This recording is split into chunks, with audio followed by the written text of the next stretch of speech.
So we are expecting a statement from the Prime Minister at some point. There is no left in Downing Street yet, so she can say confidently that he's not about to come out. Having said that, we are expecting that it will be before, let's hope after the Christmas orders.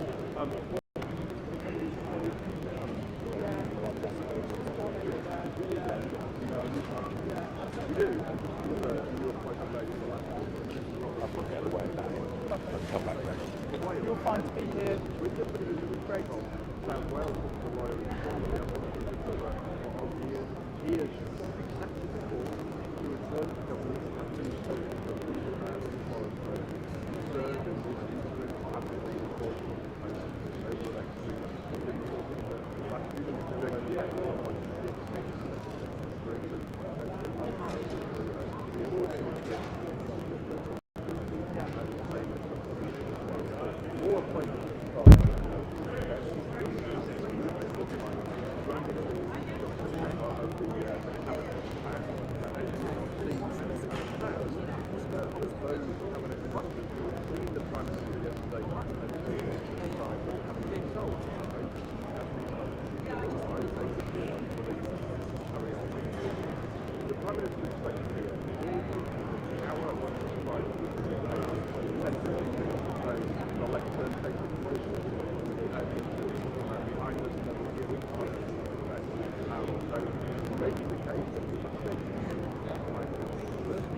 Here we are again. You, my colleagues down there. Do we sit here? No, I think we're going to be cleared away.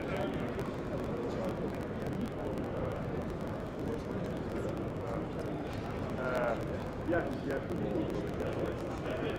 Yeah, because usually, remember, I don't know why it's word,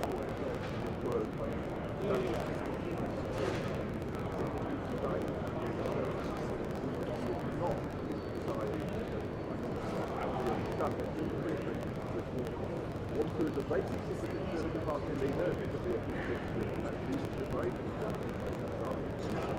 Already pace races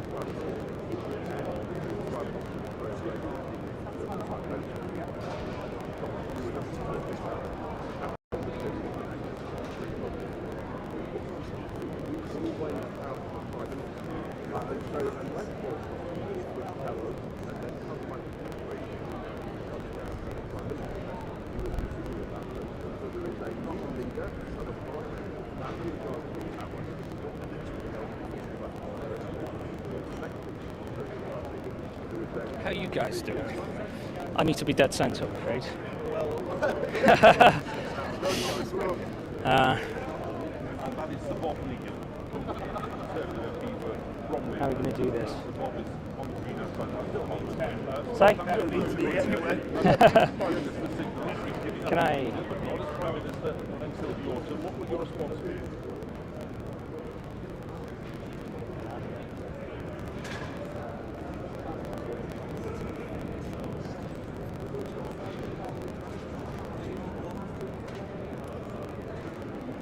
What do you? I can get mine not walking the line. What do you want to try?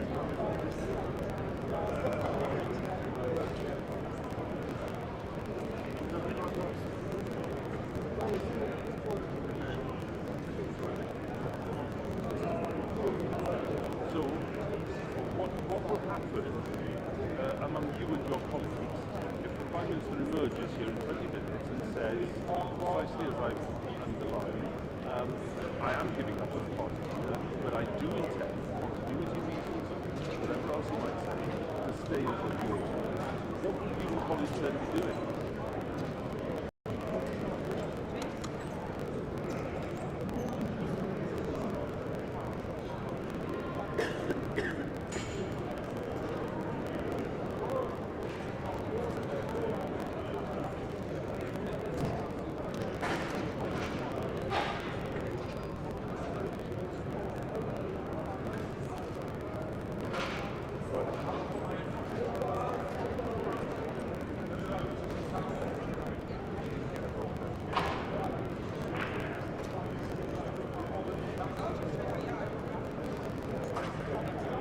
You will be told to stay there.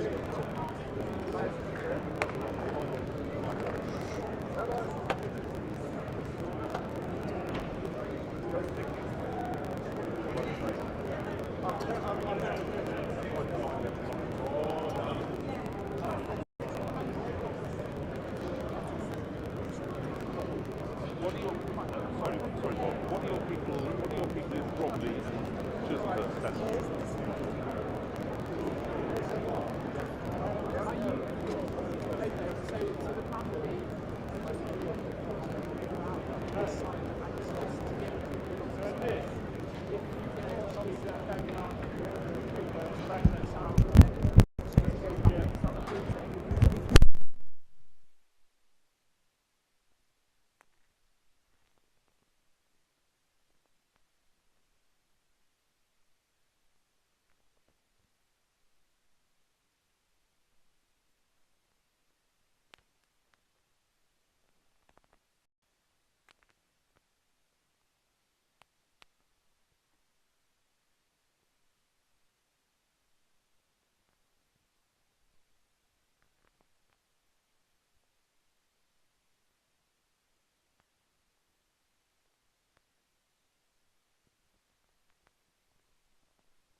Toby, is sound on yet? 1, 2, 3. Good morning. Welcome to Downing Street. Main pool camera. Good. Okay. Toby, good. Right.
Good afternoon, everybody. Good afternoon. Thank you. It is clearly now the will of the Parliamentary Conservative Party that there should be a new leader of that party and therefore a new Prime Minister. And I've agreed with Sir Graham Brady, the chairman of our backbench MPs, that the process of choosing that new leader should begin now. And the timetable will be announced next week. And I've today appointed a cabinet to serve, as I will, until a new leader is in place. So I want to say to the millions of people who voted for us in 2019, many of them voting Conservative for the first time, thank you for that incredible mandate, the biggest Conservative majority since 1987, the biggest share of the vote since 1979. And the reason I have fought so hard in the last few days to continue to deliver that mandate in person was not just because I wanted to do so, but because I felt it was my job, my duty, my obligation to you to continue to do what we promised in 2019. And of course, I'm immensely proud of the achievements of this government, from getting Brexit done to settling our relations with the continent for over half a century, reclaiming the power for this country to make its own laws in Parliament, getting us all through the pandemic, delivering the fastest vaccine rollout in Europe, the fastest exit from lockdown, and in the last few months, leading the West in standing up to Putin's aggression in Ukraine. And let me say now to the people of Ukraine that I know that we in the UK will continue to back your fight for freedom for as long as it takes. And at the same time, in this country, we've been pushing forward a vast programme of investment in infrastructure and skills and technology, the biggest in a century, because if I have one insight into human beings, it is that genius and talent and enthusiasm and imagination are evenly distributed throughout the population, but opportunity is not. And that's why we must keep levelling up, keep unleashing the potential of every part of the United Kingdom. And if we can do that in this country, we will be the most prosperous in Europe. And in the last few days, I've tried to persuade my colleagues that it would be eccentric to change governments when we're delivering so much, and when we have such a vast mandate, and when we're actually only a handful of points behind in the polls, even in mid-term after quite a few months of pretty relentless sledging, and when the economic scene is so difficult domestically and internationally. And I regret not to have been successful in those arguments, and of course it's painful not to be able to see through so many ideas and projects myself. But as we've seen at Westminster, the herd instinct is powerful. When the herd moves, it moves. And my friends, in politics, no one is remotely indispensable. And our brilliant and Darwinian system will produce another leader equally committed to taking this country forward through tough times, not just helping families to get through it, but changing and improving the way we do things, cutting burdens on businesses and families, and yes, cutting taxes, because that is the way to generate the growth and the income we need to pay for great public services. And to that new leader, I say, whoever he or she may be, I say I will give you as much support as I can. And to you, the British public, I know that there will be many people who are relieved, and perhaps quite a few who will also be disappointed. And I want you to know how sad I am to be giving up the best job in the world. But them's the breaks. I want to thank Carrie and our children and all members of my family who have had to put up with so much for so long. I want to thank the peerless British civil service for all the help and support that you have given our police, our emergency services, and of course our fantastic NHS. Critical moment helped to extend my own period in office, as well as our armed services and our agencies that are so admired around the world, and our indefatigable Conservative Party members and supporters whose selfless campaigning makes our democracy possible. I want to thank the wonderful staff here at Chequers, here at Number 10, and of course at Chequers, and our fantastic prop force detectives, the one group, by the way, who never leak. Above all, I want to thank you, the British public, for the immense privilege that you have given me. And I want you to know that from now on until the new Prime Minister is in place, your interests will be served and the government of the country will be carried on.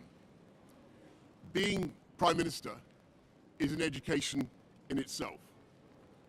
I've travelled to every part of the United Kingdom, and in addition to the beauty of our natural world, I found so many people possessed of such boundless British originality and so willing to tackle old problems in new ways that I know that even if things can sometimes seem dark now, our future together is golden. Thank you all very much. Thank you.